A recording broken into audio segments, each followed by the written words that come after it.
म्हणते काही संख्यांची सरासरी 77 आहे. काही संख्यांची सरासरी 77 आहे. प्रत्येक संख्येत 21 जोडल्यास नवीन सरासरी किती? पहा जर असं आलं, काही संख्यांची सरासरी 77 आहे, प्रत्येक संख्येत 21 जोडले म्हटलं किंवा वजाबाकी म्हटलं ठीक आहे. जोडले म्हणा किंवा वजाबाकी म्हणा, जेवढी तुम्हाला काय म्हणते सरासरी दिली आहे त्याच्यातच काय जोडून द्या, ते संख्या जोडून द्या. म्हणजे 77 मध्ये 21 जोडले किती येणार? 98. जर वजाबाकी जर समजा असं म्हटलं असतं 21 कमी केले तर मग काय केलं असतं, जेवढी तुम्हाला सरासरी दिली त्यातून काय करायचे होते? 21 कमी करायचे होते. म्हणजे याचं उत्तर काय येणार? 98. 52. दशादशे काही टक्के दराने 2500 रुपयाचे 2 वर्षाचे 400 रुपये सरळ व्याज मिळते, तर व्याजाचा दर किती? तर पहा, हा सरळ व्याजाचा प्रश्न आहे. सरळ व्याजाचा प्रश्न मग तुम्हाला काय लिहायला लागेल? समजा सूत्र लिहायला लागेल. सूत्र जर समजा म्हटलं तर लिहिणार तुम्ही सरळ व्याज बरोबर मुद्दल गुणेला दर गुणेला मुदत, ठीक आहे. मग लिहिणार भागेला 100. हे काय झालं? सरळ व्याज सूत्र. मग सरळ व्याजाचं सूत्र आहे. मग दर किती दिलेला आहे तुम्हाला? मुद्दल किती दिलेली आहे? मुद्दल 2500 रुपये. दर किती दिलेला आहे? दर तुम्हाला माहित नाही. आणि मुदत दिलेली आहे 2 वर्ष. व्याज दिलेलं आहे तुम्हाला 400 रुपये. आता एवढं मोठं लिहायला तुम्हाला वेळ किती लागते? मग याच्यापेक्षा हे मेथड करायची नाही. एकदम सोपी पद्धत सांगतो. सरळ गोष्ट आहे. 2500 रुपये काय आहे? मुद्दल आहे. म्हणजे पी किती आहे तुमचा? 2500 रुपये मुद्दल आहे. मग त्याच्यावर 2 वर्षाचे व्याज किती आहे? 400. तर एका वर्षाचे व्याज किती होणार? एका वर्षाचे व्याज 200 रुपये. सिंपल आहे. मग 2500 रुपयावर एका वर्षाचे व्याज किती? 200 टक्के पाहिजे म्हणून गुणेला 100. झालं, संपला विषय. 0 कटले. 25 चौक 100, 4 दुनी 8. म्हणजे दर किती येणार? 8% दर आला. एवढं सोपी. अशाच पद्धतीनं तुम्हाला सरळ व्याज, चक्रवाढ व्याज किती कठीण गणित असो अशा पद्धतीनं एकदम जुगाडणं करता येते. हे सूत्र वापरायची काही आवश्यकता नाही आहे. 54 चक्रवाढ व्याजाचा प्रश्न आहे. प्रश्न क्रमांक 54. दशादशी दर किती आहे म्हणते? दर आहे 16.66% आणि दराने मुद्दल किती दिली आहे तुम्हाला? मुद्दल म्हणजे पी दिलेली आहे 4320 रुपये आणि वेळ दिलेला आहे तुम्हाला, वेळ दिलेला आहे 3 वर्ष. मग आता तुम्हाला काय विचारलं? कंपाऊंड इंटरेस्ट आणि सिंपल इंटरेस्ट याच्यातला काय विचारला तुम्हाला? फरक विचारला. तर आता हे रक्कम आहे. आता दर तुम्हाला 16.66 दिले. मग तुम्हाला माहित पाहिजे 16.66% म्हणजे होते 1/6. 16.66%चा अर्थ किती होते? 1/6. मग पहा आता हे तुम्हाला सोडवायचं आहे. तर जुगाड सांगतो पहा. 2 वर्ष म्हटलं, पहा 2 वर्ष म्हटलं तर किती येणार? 2 यास 1. 3 वर्ष म्हटलं तर 3 यास 1. 4 वर्ष म्हटलं तर 4 6 4 1. ठीक आहे. पण आता आपल्याला काय म्हणते? 3 वर्ष म्हणते. मग 3 वर्ष म्हणते, 3 वर्षाचे लिहून घ्या. 3 आणि 1. मग सगळ्यात पहिले मुद्दल किती आहे तुमची? 4320. मग 4320 चा किती? 1/6 काढा. 1/6 काढा. मग पहा 6 1 6 साइन 7 42 उरला 1 साइन 2 12. 720 गुणिले 1 म्हणजे किती झाले? 720. म्हणजे पहिल्या वर्षीचं व्याज किती? 720 इथं लिहून द्या. मग पुन्हा या 720 चे किती काढा? पुन्हा 720 चे 1/6% काढा. मग 720 चे 1/6 म्हणजे साइन 7 6 1 6 साइन 2 12 म्हणजे किती झाले? 120. मग पुन्हा ह्या 120 चे किती? 1/6 साइन 2 12 म्हणजे किती झाले? 20. मग आता पहा, आता जर तुम्हाला फरक काढायचा तर पहिल्या वर्षाची रक्कम घ्यायची नाही, दुसऱ्या वर्षाची रक्कम. सर याचा गुणाकार 12 त्रिक 36 म्हणजे किती झाले? 360. 20 1 20 म्हणजे 360 अधिक 20 म्हणजे किती येणार? 380 रुपये. काय येणार? 3 वर्षाचा चक्रवाढ व्याज आणि सरळ व्याजातला फरक किती येणार? 380 रुपये येणार. हा अशा पद्धतीनं चक्रवाढ व्याजातला कोणताही फरक काढता येते तुम्हाला. एकदम सोपी पद्धत आहे. कोणती व्हॅल्यू द्या, फ्रॅक्शन व्हॅल्यू द्या, काही द्या, तुम्हाला काढता येते. म्हणजे काढता येते. याच्यापेक्षा कठीण लेवलच्या क्लासमध्ये तुम्ही प्रश्न पाहिलेले असं सोडून घेतलेले आहे. प्रश्न क्रमांक 55 म्हणते पिंकूकडे रिंकूपेक्षा 6 पेन्सिल अधिक रिंकूकडे, अनुपेक्षा 4 पेन्सिल अधिक रिंकूकडे, मनूपेक्षा 8 पेन्सिल अधिक पिंकूकडे, चिनूपेक्षा, रिंकू पिंकू चिनू मनू दिलेले आहे. मग पहा इथं दिलेलं आहे पिंकूकडे रिंकूपेक्षा, रिंकू समजा इथं आपण रिंकू घेऊ, रिंकूपेक्षा 6 पेन्सिल. समजा रिंकूजवळ x पेन्सिल आहे, त्याच्याजवळ किती येणार? x अधिक 6 अधिक आहे ना. मग रिंकूकडे अनुपेक्षा 4 पेन्सिल अधिक, मग रिंकूकडे अनुपेक्षा 4 पेन्सिल म्हणजे समजा याच्याजवळ समजा x आहे तर याच्याजवळ 4 पेन्सिल अधिक आहे म्हणजे x अधिक किती होणार? 4. आणि पिंकूजवळ याच्यापेक्षा 6 न अधिक आहे म्हणजे इथं 4 आहे तर मग 6 न अधिक 6 4 किती होणार? याच्याजवळ 10 पिंकूकडे.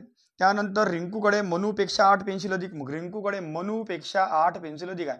आता मनूपेक्षा 8 पेन्सिल अधिक आहे, याच्यापेक्षा याच्यावर किती पेन्सिल आहे? रिंकूकडे 8 पेन्सिल म्हणजे समजा मनूजवळ x आहे मग याच्यावर 8 पेन्सिल अधिक आहे म्हणजे इथं किती येणार 8.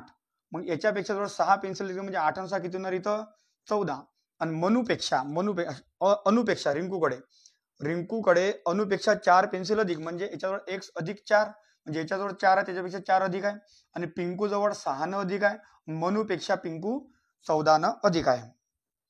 पिंकूकडे चिनूपेक्षा मग आता काय म्हणते पिंकूकडे चिनूपेक्षा 12 पेन्सिल अधिक पिंकूकडे चिनूपेक्षा 12 पेन्सिल अधिक 12 पेन्सिल अधिक पिंकूकडे चिनू समजा चिनूपेक्षा 12 पेन्सिल अधिक आहे. याच्यापेक्षा 12 पेन्सिल अधिक आहे म्हणजे याच्याजवळ 12 पेन्सिल कमी आहे. याच्यापेक्षा याच्याजवळ 12 पेन्सिल काय अधिक आहे म्हणजे म्हणण्याचा अर्थ याच्यापेक्षा याच्याजवळ काय 12 पेन्सिल कमी आहे म्हणजे याच्याजवळ 14 पेन्सिल त्याच्याजवळ किती येणार x अधिक 2. मग तर सर्वात कमी पेन्सिल कोणाकडे सर्वात कमी पेन्सिल कोणाजवळ दिसून आपली मनूजवळ x पेन्सिल आहे म्हणजे सर्वात कमी पेन्सिल कोणाजवळ आहे. संख्या नाही विचारली फक्त कोणाकडे आहे विचारली म्हणून काय येणार मनूकडे सर्वात कमी पेन्सिल आहे. 56 2/3 च्या 4/5 मध्ये पहा 2/3 च्या म्हणजे गुणेला 4/5 मध्ये किती मध्ये म्हणजे जोडणे मध्ये म्हणजे अर्थ काय जोडणे किती म्हणजे x 2/3 च्या 4/5 मध्ये किती जोडावे की बेरीज याची बेरीज किती येणार म्हणते 1/2 येणार. बस आता आपल्याला सोडवायचं आहे. तर पहा इथं कोणतीच संख्या घडत नाही म्हणजे वरच्याचा गुणाकार 4 2 8 इथं 5 3 15 बरोबर x बरोबर किती येणार 1/2.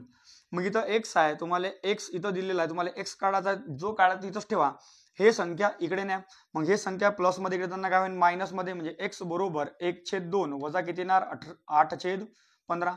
मग आता हे सोडवायचं आपल्याला पहा लक्ष द्या 15 1 15 8 दुनी किती होणार 16 वजा बाकी चिन्ह ज्याच्यात असं आणि खालच्याचा गुणाकार 15 दुनी किती होते 30.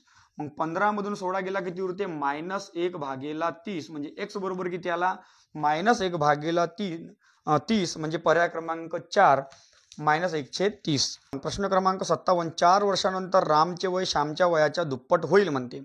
समजा इथं राम आहे आणि श्याम आहे. रामचे वय श्यामच्या वयाच्या दुप्पट. श्याम समजा x वर्षाचा आहे तर रामचे वय किती आहे 2x आहे. हे कधी आहे पण 4 वर्षानंतरची गोष्ट सांगितली. मग 4 वर्षा अगोदर मग 4 वर्षा अगोदर म्हणजे काय होणार मग 2x - 4 आणि x - 4 म्हणजे हे गोष्ट कधीची आहे आजची. हे 4 वर्षानंतर हे 4 वर्षानंतर आणि मग 4 वर्षानंतर हे कंडिशन आहे तर 4 वर्षा अगोदर म्हणजे आज 2x - 4 आणि x - 4 यांच्या वयाची आजची बेरीज किती दिली आजची बेरीज दिली 46 म्हणजे बेरीज म्हणजे जोडणे किती दिलेली आहे 46. मग आता सोडवा मग 2x आणि x म्हणजे किती होणार 3x हा 4 आणि 4 4 आणि 4 किती होणार -8 बरोबर किती येणार 46. मग इथं 3x बरोबर हा -8 किती काय होणार प्लस म्हणजे 8 आणि 6 किती होणार हे 54 म्हणजे x बरोबर 3 1 3 उरले किती 2 ठीक आहे 3 8 24 म्हणजे x बरोबर किती आला तुमच्याजवळ 18. तर मग काय म्हणते तर श्यामचे आजचे वय किती हा श्याम आहे श्यामचा आजचं वय किती आहे 4x मायनस आपलं x - 4 मग x बरोबर किती आला 18 मग x बरोबर x - 4 मग x तुमच्याजवळ 18 आला 18 - 4 म्हणजे 18 मधून 4 गेला किती उरते 14 म्हणजे आजचे श्यामचे वय किती वर्ष आहे 14 वर्ष आहे म्हणजे पर्याय क्रमांक 3 14. म्हणते पुढील पैकी सर्वात लहान 2 अंकी विषम संयुक्त संख्या कोणती. आता विषम संयुक्त संख्या म्हणते मग संयुक्त संख्येची डेफिनेशन काय की ज्या संख्येला त्याच संख्येने 1 ने आणि त्याच्या व्यतिरिक्त ठीक आहे त्याच्या व्यतिरिक्त अजून कोणत्या संख्येनं भाग जात असेल तर ठीक आहे तुमची संयुक्त संख्या. जसं पर्यायामध्ये दिलेले आपले 11 13 15 आणि 21 सगळ्याच्या सगळ्या विषम आहे त्याबद्दल काही म्हणणं नाही विषमता आहे. परंतु आता 11ले 11 भाग जाते 1ले भाग जाते परंतु त्याच्या व्यतिरिक्त अजून कोणत्या संख्येनं भाग जाते काय नाही जात. मग तेच मग संयुक्त संख्येची डेफिनेशन काय ज्या संख्येला त्याच संख्येने 1 ने आणि त्याच्या व्यतिरिक्तही अजून कोणत्या संख्येनं भाग गेला पाहिजे पण याला अजून कोणत्या व्यतिरिक्त जात नाही म्हणजे 11 नाही आहे. आता 13ले 13 भाग जाते 13ले 1 भाग जाते परंतु 13ले 13 आणि 1 त्याच्या व्यतिरिक्त अजून कोणत्या संख्येनं भाग जात नाही म्हणजे हे सुद्धा संयुक्त संख्या नाही. आता इथं पाहू आता इथं 15ले 15 भाग जाते 15ले 1 भाग जाते आणि 15ले 3 सुद्धा भाग जाते म्हणजे दिलेल्या संख्येले त्याच संख्येनं आणि 1 आणि त्याच्या व्यतिरिक्तही संख्येनं भाग चालला म्हणजे हे कोणती तुमची संयुक्त संख्या आहे आणि हे विषम सुद्धा म्हणून उत्तर काय येणार 15 म्हणजे पर्याय क्रमांक 3 15. 300 या त्रिकोणी संख्येच्या पूर्वी येणारी 9वी त्रिकोणी संख्या कोणती. पाहता त्रिकोणी संख्या म्हणजे काय असते तर त्रिकोणी संख्या म्हणजे अंकाऐवजी टिंब देऊन त्रिकोण तयार झाला त्याला काय म्हणतो आपण त्रिकोणी संख्या म्हणतो है की नाही. अंकाऐवजी टिंब देऊन त्रिकोण तयार झाला त्याला आपण त्रिकोणी संख्या म्हणतो. हा जो वरचा भाग आहे याला म्हणतो आपण शिरोबिंदू, याला म्हटलं जाते शिरोबिंदू. आणि खालचा जो असतो याला काय म्हणतो आपण पाया. ठीक आहे, मग अंकाऐवजी टिंब देऊन. ठीक आहे, मग काय मग 9वी त्रिकोणी संख्या पूर्वीची म्हणते. मग पहा आता आपल्याला काय विचारलं, पूर्वी 9वी त्रिकोणी संख्या कोणती म्हणते. मग पहा दिलेली संख्या कोणती आहे 300. मग आता तुम्हाला 300 दिलेली आहे, त्याच्या अगोदरचा तुम्हाला पाया काढायला लागेल. पाया काढायला लागेल म्हणजे 300चं काय करायला लागेल तुम्हाला दुप्पट. 300 दोन्ही किती होणार 600. आणि 600च्या अगोदरची एक पूर्ण वर्ग संख्या म्हणजे कोणती येते 529. आणि 529चा वर्गमूळ किती येणार 23. म्हणजे म्हणण्याचा अर्थ 300 या त्रिकोणी संख्येचा पाया किती येणार 23.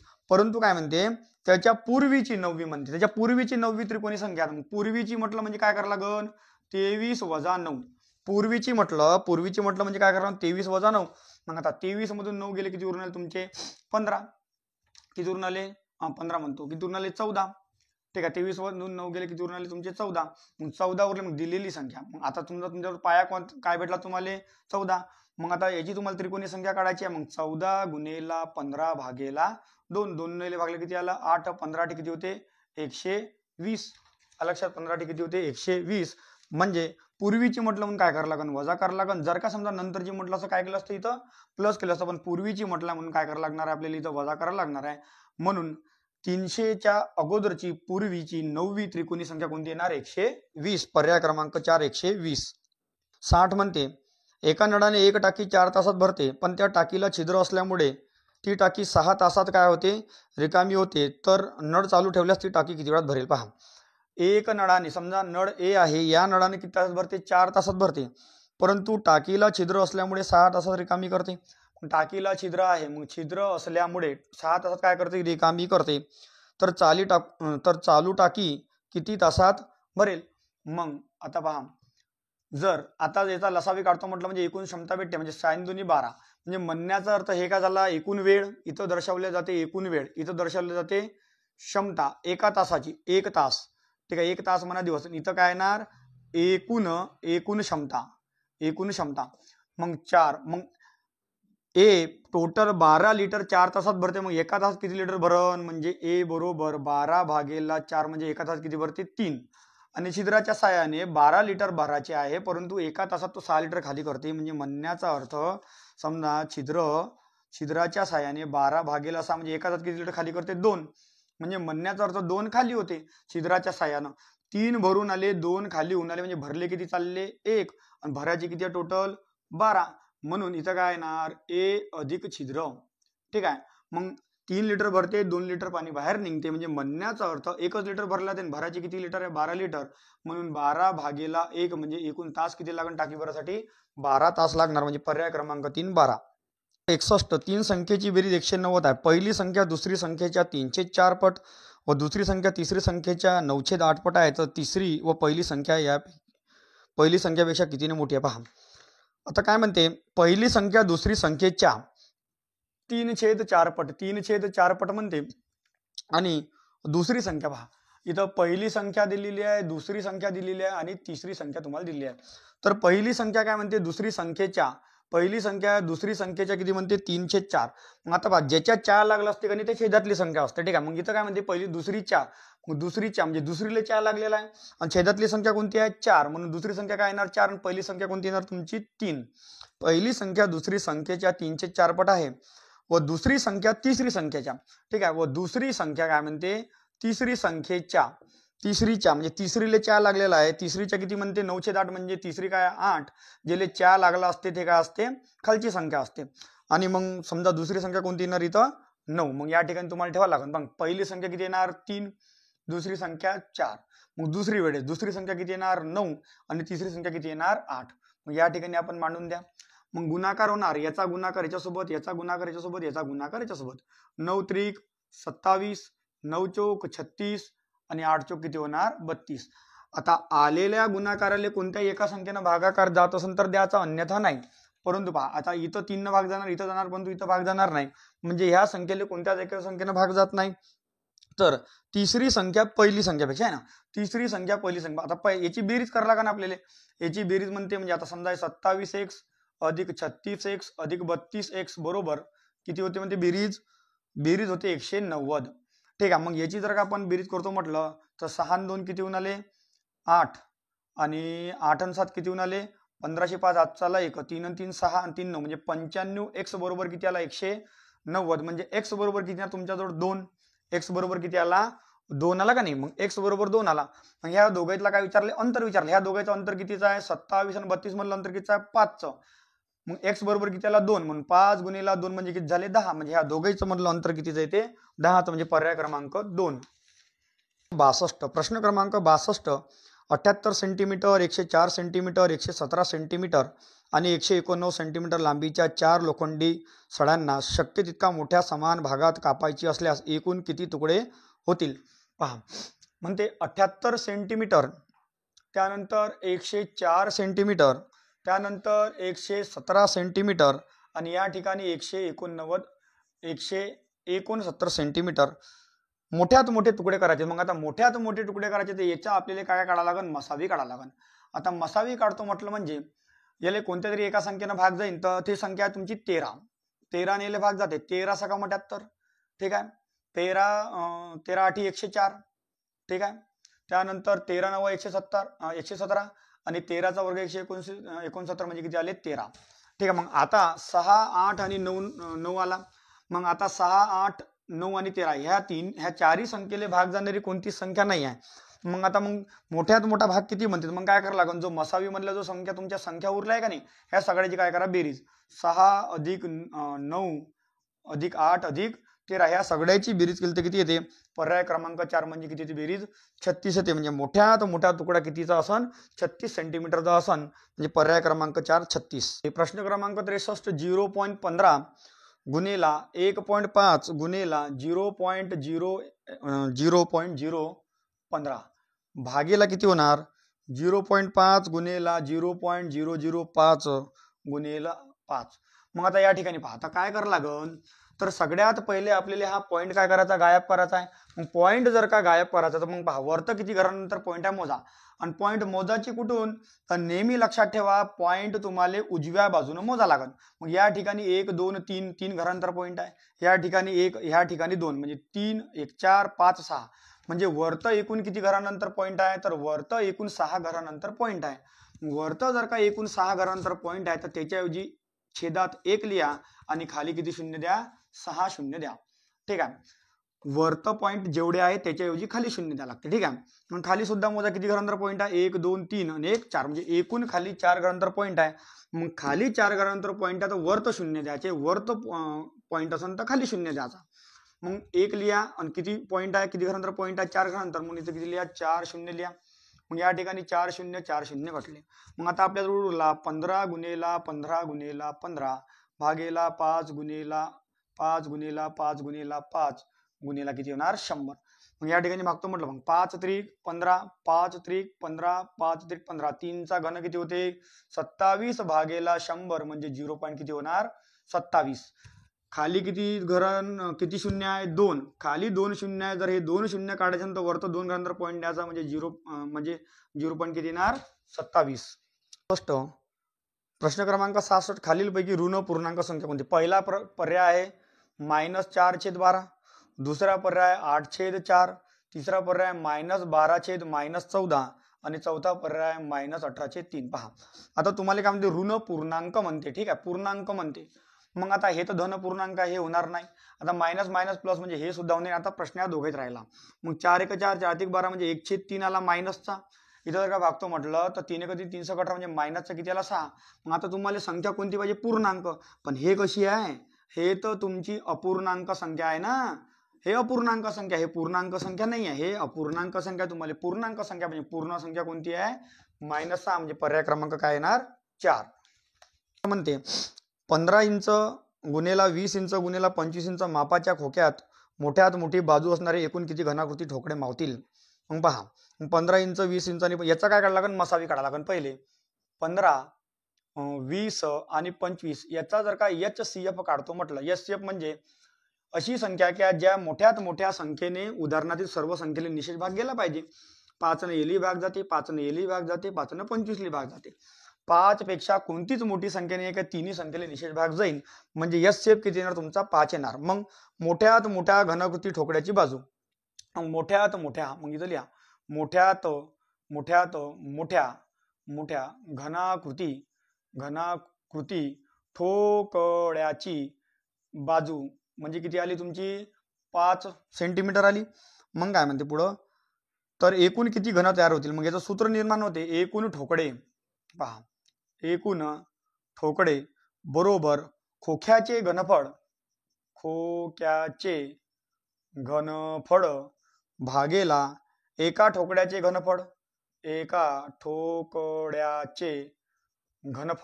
ठीक आहे. मग खोक्याचे घनफळ किती दिलेलं आहे 15 गुणिला 20 गुणिला 25. एका ठोकड्याचे घनफळ किती दिले 5, म्हणजे 5 गुणिला 5 गुणिला 5. सोडवा आता. पहा मग 5 5 25 कुठून गेले, मग 5 चोक 20 आणि 15 चोक झाले 60. म्हणजे एकूण किती ठोकळे तयार होतील, तर एकूण 60 ठोकळे तयार होतील. म्हणजे पर्याय क्रमांक 2 60. प्रश्न क्रमांक 69 तुम्हाला दिलेला आहे इथं या ठिकाणी 32.768 इथं कर्णित दिलेल्या 3. आता इथं 3 दिलेला म्हणजे म्हणण्याचा अर्थ हे कोणत्या तरी संख्येची घनसंख्या आहे. इथं जर का 2 दिला असता तर म्हणण्याचा अर्थ हे कोणत्या तरी संख्येची वर्गसंख्या आहे. इथं 4 दिला असता म्हणजे कोणत्या तरी संख्येचा चौथा घात आहे. मग इथं 3 दिला आहे म्हणजे कोणत्या तरी संख्येचा तिसरा घात आहे. मग आता तिसरा घात आहे म्हणजे तुम्हाला घनमूळ बाहेर काढणं आहे. मग आता या ठिकाणी काय दिलेलं आहे 1. घनमूळ कसा काढा तुम्हाला सांगतो, एकदम सोपी आहे. घनमूळ कसा काढायचा पहा, इथं 2 3 7 8. ह्या ठिकाणी जर का 2 3 7 8 असन, या ठिकाणी 2 3 7 8 असन, तर घनमूळ बाहेर निघताना क्रमशः 8 7 3 2 बाहेर येते. ठीक आहे. पहा घनमूळ काढताना जर का समजा एकक स्थानी 2 3 7 8 हा अंक असन, तर क्रमशः 2 च्या ऐवजी 8 येणार, 3 च्या ऐवजी 7 येणार, 7 च्या ऐवजी 3 येणार आणि 8 च्या ऐवजी काय येणार 2 येणार. मग इथं 8 आहे तर मग काय येणार इथं 2 येणार. ठीक आहे. 8 आहे तर काय येणार 2 येणार, साधी गोष्ट आहे. ठीक आहे. मग शेवटचे 3 अंक सोडून द्यायचे. मग उरलेले याच्या अगोदरचे कितीही अंक असो, 3 अंक असो, 4 अंक असो, 2 अंक असो, 1 अंक असो, मग उरलेले अंक किती आपल्याकडे 32. मग 32च्या अगोदरची एक पूर्ण घनसंख्या कोणती येणार. ठीक आहे. पहा 32च्या अगोदरची पूर्ण घनसंख्या कोणती येते 27. आणि 27चा घनमूळ काढतो म्हटलं म्हणजे किती येणार 3, कारण की 3 त्रिक 9 9 त्रिक 27 होते. ठीक आहे. मग 27चा घनमूळ किती येणार 3. मग हा 3 आणि हा 2 म्हणजे किती झाले 32. ठीक आहे. मग आता हा पॉईंट होता का नाही तुमचा, किती घन पॉईंट होता 3 घन, म्हणजे इथं किती येणार 3.2. म्हणजे 3.2चा काय येते हा घन येते, म्हणजे 32चा काय येते तो घन येते. क्रमांक 70 पाईप ABC एक रिकामी टाकीला जोडलेला आहे. पहिले 2 पाईप त्या टाकीला 4 आणि 10 तासात भरतात, जेव्हा की तिसरा पाईप 6 तासात त्या टाकीला रिकामी करतो. जर टाकीचा 3/5 भाग पाण्याने भरलेला तर 3 वेळाच्या साहाय्याने टाकी किती वेळात भरेल. पहा सोपी प्रश्न आहे. प्रश्न A B आणि C 3 पाईप जोडलेले आहे म्हणते, तर पहिले 2 पाईप त्या टाकीला 4 आणि क्रमशः 10 तासात काय करते भरते, आणि दुसरा पाईप आपला तिसरा पाईप 6 तासात काय करते टाकी काय करते रिकामी करते, म्हणून काय येणार मायनस. मग आता जर का याचा लसावी काढतो म्हटलं, लसावी किती, इथं काय येणार एकूण वेळ, हे काय दर्शवते वेळ दर्शवते, इथं दर्शवते 1 तासाची काय दर्शवते क्षमता, आणि इथं दर्शवते एकूण क्षमता. ठीक आहे. इथे येणार एकूण क्षमता. मग 4 6 आणि आपला 4 10 आणि 6 याचा लसावी काढतो म्हटलं म्हणजे किती येणार 60. म्हणजे एकूण टाकीची क्षमता किती लिटरची आहे 60 लिटरची आहे. मग ए एकटा हा 60 लिटर भराले 4 तास लावते, तर एका तासात किती लिटर भरणार 15 लिटर भरणार. बी एकटा 60 लिटर भराले 10 तास लावते, तर एका तासात किती भरणार 6 लिटर भरणार. आणि सी एकटा 60 लिटर भराले 60 लिटर 6 तासात रिकामा करते, एका तासात किती रिकामा करणार 10 लिटर रिकामा करणार. मग ठीक आहे. हे झाली याची एका तासाची क्षमता झाली 15 6 आणि 10. पुढे काय म्हणते, जर त्या टाकीचा 3/5 भाग पाण्याने भरलेला आहे. मग आता पहा, आता A B C तिघही जण आले इथं या ठिकाणी. मग 15 लिटर भरते, 6 लिटर भरते आणि 10 लिटर काय होते खाली होते. म्हणजे 15 भरते 6 भरते आणि 10 लिटर खाली होते. म्हणजे म्हणण्यात 15 किती झाले 21 वजा 10, म्हणजे म्हणण्याचा अर्थ भरला किती लिटर चालला 11 लिटर भरला चालला. म्हणजे म्हणण्याचा अर्थ 15 भरते 6 भरते 10 रिकामी मिळून आले, म्हणजे भरल्या किती चाललं एका तासात 11 लिटर भरल्या चालला. मग एकूण टाकी किती लिटरची आहे तुमची 60 लिटरची आहे, आणि त्याच्यापैकी 3/5 भाग भरलेला आहे. मग 60 पैकी 3/5 भाग भरला म्हणजे 5 1 5 5 12 60 12 त्रिक 36, म्हणजे किती लिटर भरलेला आहे 36 लिटर काय पाणी भरलेलं आहे, भरलेली टाकी, ठीक आहे, भरलेली टाकी. मग आता साधी गोष्ट आहे, जर ही एक टाकी आहे, ह्या टाकी 60 लिटरची आहे, एकूण 60 लिटरची आहे. आता याच्यात पहिलेच ऑलरेडी 36 लिटर काय म्हणते, इथून इथपर्यंत 36 लिटर पाणी भरलेलं आहे. मग हा एका तासात किती भरते, 11 लिटर भरते. एका तासाची क्षमता किती आहे, 11 लिटर. मग आता 36 लिटर पहिलेच भरलेलं आहे, तर मग मला सांगा आता भरलेलं पाणी पुन्हा भरणार आहे काय, भरलेलं पाणी पुन्हा भरणार तर नाही ना. मग हा जो 36 लिटर 60 पैकी 36 भरलेला वरचा जो भाग रिकामा आहे का नाही, तो तेवढा भाग भरा लागन. म्हणजे 60 पैकी 36 भरलेला म्हणजे रिकामा भाग किती आहे, 24 भाग रिकामा आहे. जो भाग रिकामा आहे तोच आपल्याला भरा लागन. रिकामा भाग तुमचा 24 आहे, म्हणजे ते किती येणार, 24. मग ABC एका तासात 11 लिटर भरते, भरायचे किती लिटर आहे, 24 लिटर. म्हणजे 24 भागेला 11 किती येणार, 24 भागेला 11. 24 नंतर काय भागतो म्हटलं तर पहा, 11 11 दुनी 22 उरले 2, म्हणजे 2.2/11 तास येणार. ठीक आहे, म्हणजे पर्याय क्रमांक 2 2.11 तासात ते टाकी भरेल. क्रमांक 71, एका गावाची लोकसंख्या 24,000 आहे, ती दरवर्षी 5% वाढते, 3 वर्षानंतरची लोकसंख्या कोणती. आता हे विचारलेलं आहे, म्हणजे म्हणण्याचा अर्थ हा सरळ चक्रवाढ व्याज सारखाच प्रश्न आहे. तर पहा 5% दर म्हणते, 5% दर म्हणजे किती होणार, 5/20, 5 × 5 आपलं 5/100. ठीक आहे, मग 5/20 म्हणजे किती होणार, 1/20. म्हणजे 20 सध्या त्या गावाची लोकसंख्या आहे, दरवर्षी 1 वाढते, म्हणजे किती होते, 20 वरून किती होते, 1. सध्या 20 आहे, दरवर्षी 1 लोकसंख्या वाढून आली, म्हणजे 20 वरून 21 होऊन आले. अशी किती वर्ष होते, 3 वर्ष होते. म्हणजे 20, 21, 20, 21, 20 आणि 21. ठीक आहे, मग आता 3 वर्ष म्हटलं म्हणून 3 वेळा लिहिलं, 4 वर्ष म्हटलं असतं 4 वेळा लिहिलं असतं, 2 वर्ष म्हटलं असतं 2 वेळा लिहिलं असतं. मग 2 दुनी 4, 4 दुनी किती होते, 8, म्हणजे किती झाली, तर 8,000. आता 21चा जर का घन करतो म्हटलं तर 21चा घन येते 9261. किती येते, 9261. मग म्हणण्याचा अर्थ सध्या त्या गावाची लोकसंख्या आपण काढली 8,000 आणि प्रश्नात किती दिलेली आहे, प्रश्नात आपल्याला दिलेली आहे 24,000. 3 वर्षानंतर ती लोकसंख्या किती झाली, 92,000, आपला 9,261. म्हणजे किती होणार. मग आता इथं लक्षात घ्या, 8,000 म्हणजे 24,000 होते, म्हणजे म्हणण्याचा अर्थ 8,000 म्हणजे लोकसंख्या म्हणजे किती होऊन आली, 24,000 होऊन आली. म्हणजे 24,000 म्हणजे किती होते, 8,000 होते. तर 9,261 म्हणजे किती, 0000 तुमचा आता म्हणजे 8,000 म्हणजे किती होते, 8,000 किती होते, 8,000 म्हणजे 24,000 होऊन आली. तर 9261 म्हणजे किती, 00 कडला 8 त्रिक 24, 3चा जर का गुणाकार 3 1 3, 7 3 1808, 8 चा 1, 3 दुनी 6 आणि 1 7, 9 त्रिक 27 आणि किती होऊन आले, आपलं 9 त्रिक 27 आणि 28, 28 किती दिलेलं आहे इथं, गुणाकार जर करतो म्हटलं पहा, 8 त्रिक 24 गुणाकार करतो म्हटलं 9261 आहे ना.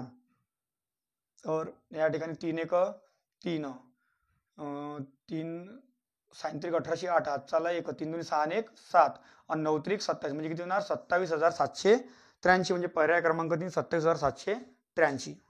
संख्येचा एका संख्येला 17 ने भागल्यास भागाकार 13 येतो, बाकी 14 उरतो, ती संख्या कोणती. म्हणजे म्हणण्याचा अर्थ हे संख्या अशा प्रमाणे आहे, म्हणजे लहानपणी आपण पाहिला असून हा कोणता आहे, हा येते भाज्य, येले म्हणतो इथं काय असते, भाजक. आणि हा काय झाला तुमचा भागाकार, आणि खाली जो काही उरते त्याला काय म्हणतो आपण, बाकी म्हणतो. मग आता हे होणार कसं काय, तर ह्या दोघांचा गुणाकार आणि हे जर का जोडलं तर हे संख्या भेटते.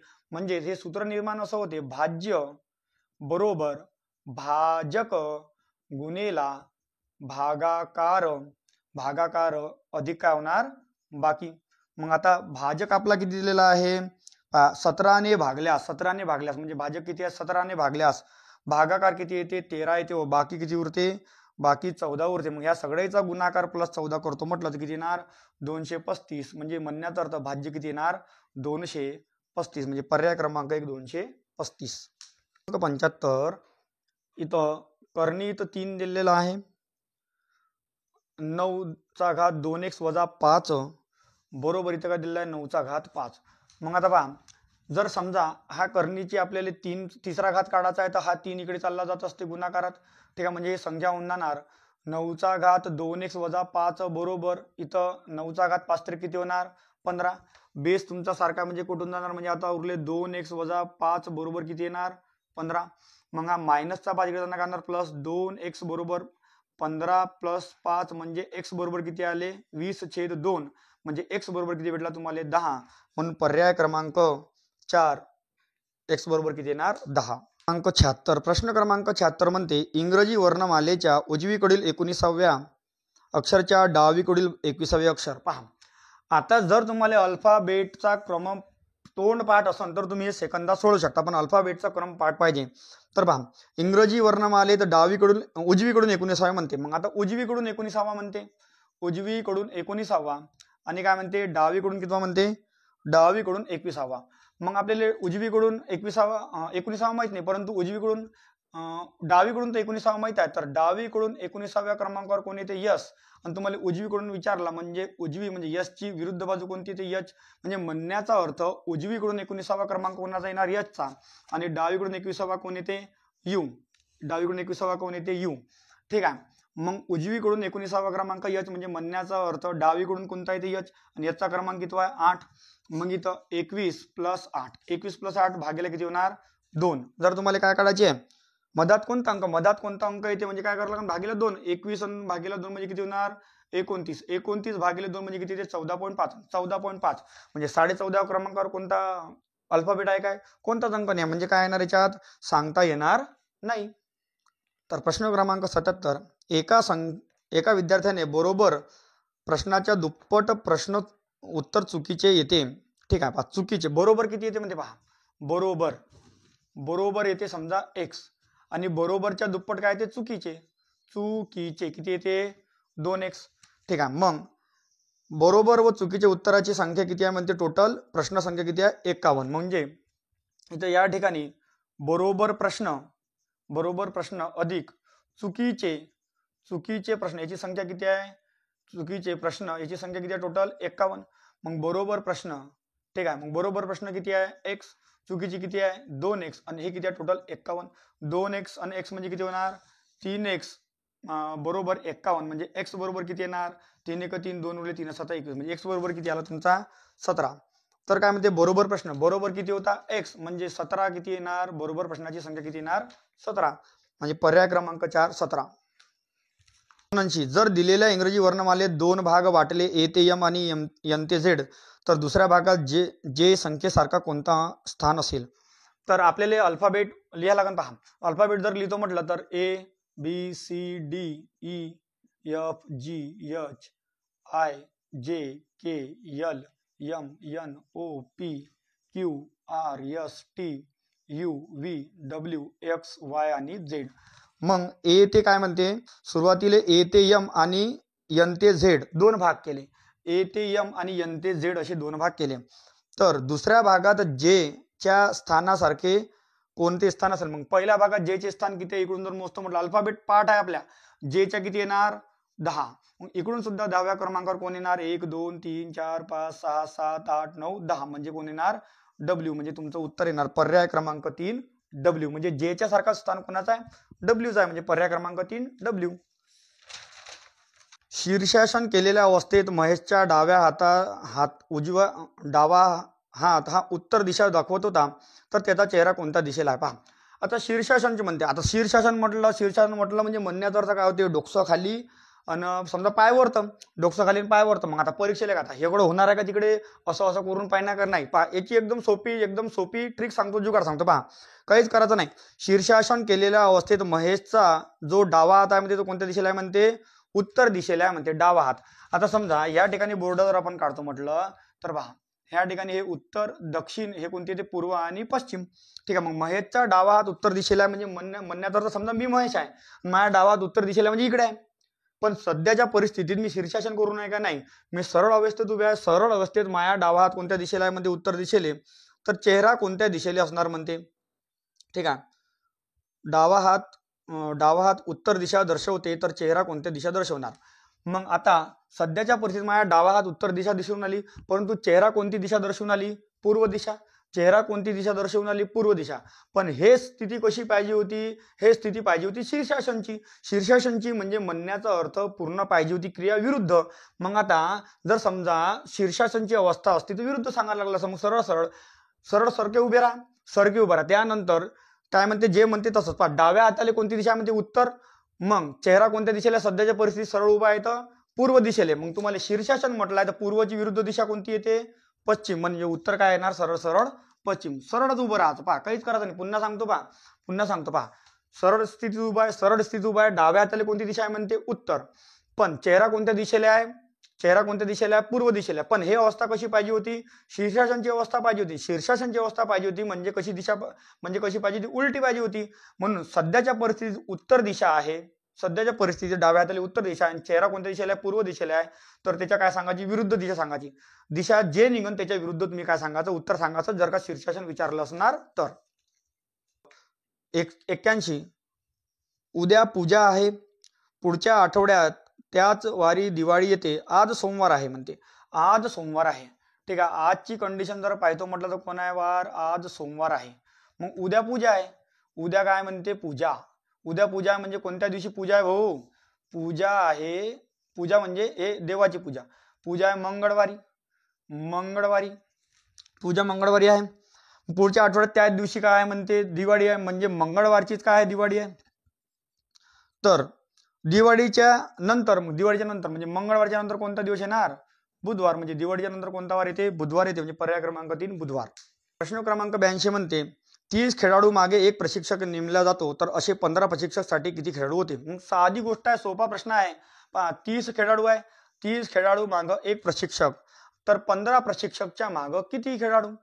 गुणाकार तिरपा. ठीक आहे. 15 ते किती होणार? 450. म्हणजे पर्याय क्रमांक 4 450. क्रमांक 83 काय म्हणते? घड्याळीतील मिनिट काटा हा 7 मिनिटात किती अंश भरेल? पहा, एकदम सोपी प्रश्न आहे.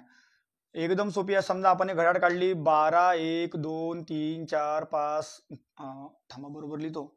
12 1 2 3 4 5 6 7 8 9 10 आणि 11. मग आता घड्याळीचा तुम्हाला काय म्हणते? मिनिट काटा म्हणते. मग मिनिट काटा, मग हा जो आहे की नाही, हा प्रत्येक 2 तासाच्या दरम्यान अशा तुम्हाला बारीक बारीक 4 रेषा दिसते. आणि ह्या रेषेच्या मधातलं किती अंशाचं कोण असते? 6 अंशाचं कोण असते. मग 6 अंशाचं कोण असते पहा. घड्याळ तुम्हाला क्लासमध्ये एकदम डिटेल शिकवलेलं आहे. एकदम शॉर्टकट म्हणजे पेने उचलायचं काम नाही, एवढं शॉर्टकट तुम्हाला घड्याळ शिकवले आहे. मग सरळ आहे. मिनिट काटा एका मिनिटात किती अंश फिरते? 6 अंश फिरते.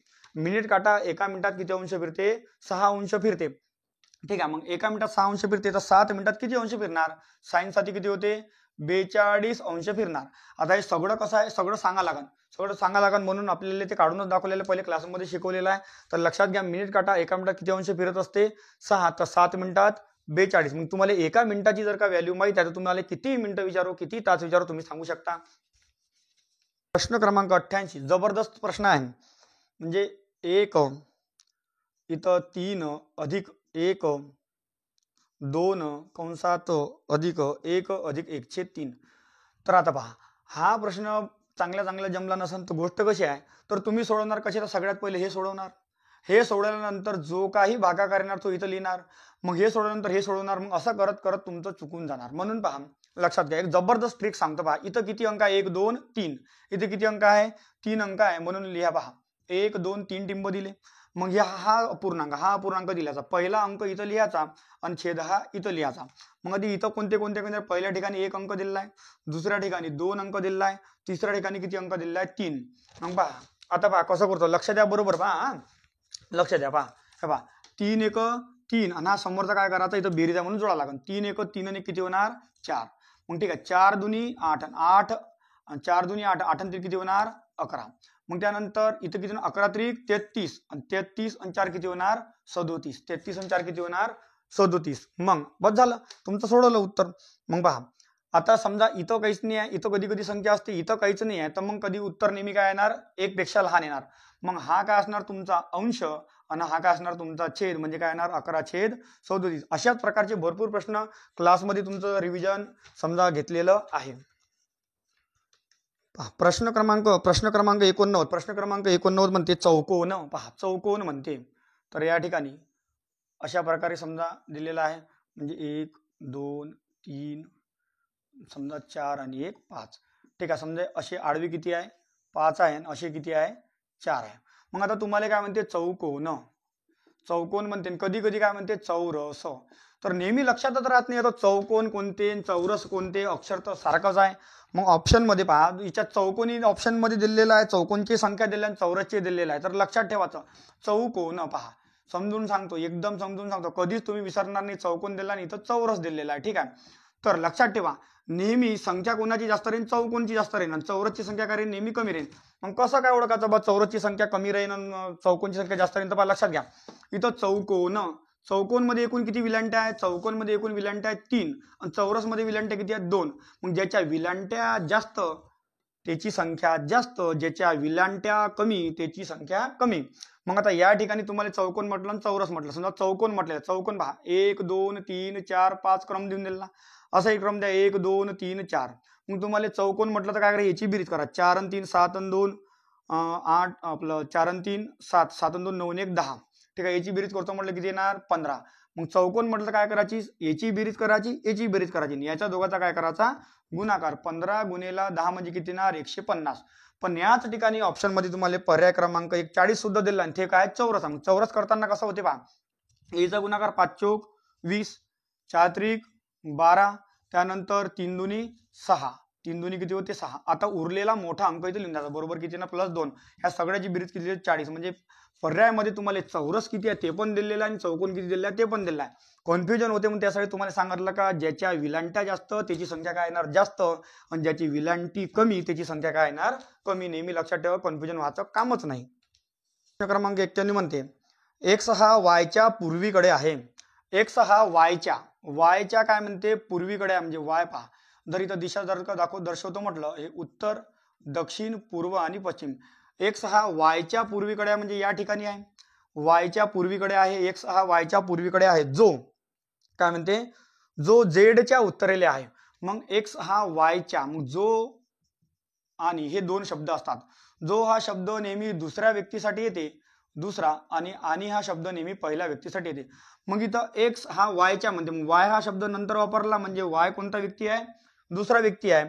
x हा y च्या आहे का नाही, आपलं x हा y च्या पूर्वीकडे आहे, जो z च्या उत्तरेला. जो कोण? म्हणजे y हा z च्या उत्तरेला, म्हणजे z कुठे इथं आहे, याच्या कोण आहे? हा उत्तरेला आहे. आता अंतर तुम्हाला दिलेलं नाही आहे, अंतर तुम्हाला दिलेलं नाही, आता आपले तुमच्याच मतानं सारखं सारखं पकडायला लागेल. ठीक आहे, मग जो काय म्हणते z च्या उत्तरेकडे आहे, p हा z च्या पूर्वीकडे आहे. z च्या पूर्वीकडे काय, समजा इथं एवढं अंतर, मी इकडे सुद्धा एवढं अंतर घ्यायला लागेल. p हा z च्या पूर्वीकडे आहे, तर p हा x च्या कोणत्या दिशेला पाहिजे? x च्या कोणत्या दिशेला येणार? x च्या सरळ दिशेला, म्हणजे कोणती दिशा येणार? दक्षिण दिशा येणार. म्हणजे पर्याय क्रमांक 3 दक्षिण. 92 प्रश्न क्रमांक 92 म्हणते 1 चा घात अधिक 2 चा घात अधिक 3 चा घात असं टिंब टिंब टिंब करत अधिक 10 चा घात दिलेला आहे. मग क्रमागत नैसर्गिक संख्येचा घात याची बेरीज जर तुम्हाला विचारली, पहा तर याच्यात काय येणार? शेवटची संख्या ठीक आहे, शेवटची संख्या गुणेला पुढची संख्या भागेला 2 आणि याचा काय होणार? वर्ग. शेवटची संख्या किती? 10 गुणेला 11 भागेला 2, येथे किती आलं? 5. म्हणजे 55 चा काय होणार? वर्ग. 55 म्हणजे 55 चा वर्ग. आता ज्याच्या एकक स्थानी 5 असला त्याचा वर्ग काढणं खूपच सोपे आहे. पहा 5 चा वर्ग किती होते? 25. आणि हा अगोदर जी संख्या उरली, आता 5 च्या अगोदरची संख्या कोणती येते? 6. म्हणजे 6 पंचे किती होणार? 30. म्हणजे किती होणार? 30 25. म्हणजे पर्याय क्रमांक 4 30 25. निळा हिरवा लाल पिवळा रांगेत रंगाचा पताका या क्रमाने एका पुढे एक लावल्या 67व्या क्रमांकाचा पताका कोणता? तर पहा, तर निळा आहे, निळा हिरवा लाल आणि पिवळा असे 4 क्रमांकाचे पताके आहे. तर 67वा कोणता म्हणजे याला 4 ने भागून द्या. 4 1 4 उरले किती? 2. 4 सख 24 उरले किती? 3. तिसरा क्रमांक 1 2 3 म्हणजे तिसरा क्रमांकावर कोण येणार? लाल. म्हणजे पर्याय क्रमांक 4 लाल. क्रमांक 94 मध्ये एका रांगेत माया मध्यभागी उभी आहे. आता रांग किती मोठी आहे काय काहीच माहित नाही, परंतु माया जे आहे ते मध्यभागी आहे. मध्यभागी इथं कोण आहे म्हणते? माया मध्यभागी म्हणजे म्हणण्याचा अर्थ मायाच्या इकडे जेवढे लोक असन, मायाच्या उजवीकडे डावीकडे तेवढेच लोक असन. सेम समजा इकडे 100 असन तर इकडे सुद्धा किती असन? 100. इकडे समजा 200 असन तर इकडे सुद्धा किती असन? 200 असन. ठीक आहे, म्हणूनच ते मध्यभागी उभी राहील. जर तिच्या डावीकडे किती लोक आहे म्हणते? डावीकडे, हे तर उजवी बाजू झाली मायाची, हे झाली राईट. आणि ठीक आहे, समजा इकडे उभा आहे, हे झाली लेफ्ट. मायाच्या डावीकडे 12 लोक आहे. हिच्या डावीकडे किती लोक आहे म्हणते? 12. म्हणजे माया किती क्रमांकावर होती? 13. आणि मध्यभागी उभे म्हणते. मग हे मध्यभागी उभे म्हणजे म्हणण्याचा अर्थ म्हणजे इकडे किती राहील? 12 राहील ना. परंतु इथं काय दिलेलं आहे? उजवीकडे 8 आहे. पण असं म्हटलं का एकूण 8 आहे उजवीकडे, नाही ना, त्याच्या पुढे अजून आहे. मग इथं प्रश्न महत्वाचा काय दिलेला आहे याच्यात, मध्यभागी आहे. मध्यभागी म्हणजे मायाच्या डावीकडे 12 आहे, म्हणजे उजवीकडे सुद्धा किती राहील 12. 12 आणि 12 किती झाले 24, आणि हे एक माया म्हणजे किती झाले, म्हणजे 12 आणि 12 24 आणि किती झाले टोटल 25. म्हणजे त्या रांगेत व्यक्ती किती ते 25, म्हणजे पर्याय क्रमांक 4. 97 काही अशा प्रकारे दिलेला आहे. असा एक चौकोन दिलेला आहे, मध्यभागी 65 4 8 9 3. समजा ह्या ठिकाणी चौकोन 42 5 5 8 11. ह्या ठिकाणी अजून चौकोन दिलेला आहे, ह्या चौकोनात दिलेला आहे प्रश्नार्थक चिन्ह 8 6 12 आणि 13. मग ह्या ठिकाणी काय झालेलं आहे पहा, ह्या संख्येचा गुणाकार झाला म्हणजे 8 9 किती होते 72. ठीक आहे, आणि ह्या संख्येची काय झालेली आहे बेरीज, म्हणजे 8 आपलं 4 आणि 3, 4 अधिक 3 किती होते 7. ह्या खालच्या वरच्या संख्येचा काय झालेला आहे गुणाकार, आणि शेजारच्या संख्येचा काय झाली बेरीज, आणि याच्या दोघीतला काय काढलेला आहे फरक, म्हणजे किती येते 65. मग याचप्रमाणे जर का करतो म्हटलं तर पहा, इथं 12 गुणेला 8. ठीक आहे, तिथं 12 गुणेला 8 म्हणजे 12 किती होते 96. इथं 13 अधिक 6 म्हणजे किती होणार 19. आणि याच्यातला दोघेचा जर का फरक काढतो म्हटलं म्हणजे किती येते 77. म्हणजे पर्याय क्रमांक 1 77.